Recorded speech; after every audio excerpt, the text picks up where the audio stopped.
pagkatapos ng gym, prepare na naman natin ang ating pagkain para sigurado fit na fit tayo. Siyempre, ang agahan ko ngayon, ito lang, litos at saka stir-fried na broccoli. Ito lang.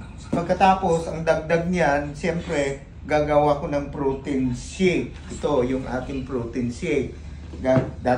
Lalagyan natin ng peanut butter na walang oil, walang salt, at walang sugar. Kasama dito sa protein shake ay avocado, melon, papaya, cucumber, at saka 3 itlog. Pero hindi kasali yung yellow, yung puti lang ang gagamitin. Yan na yung magsusustain sa ating pagkain sa umaga. Wala nang mid-snacks.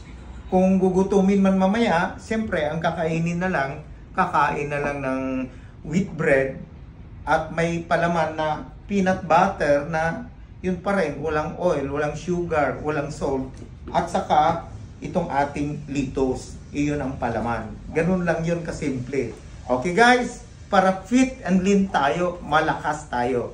Thank you!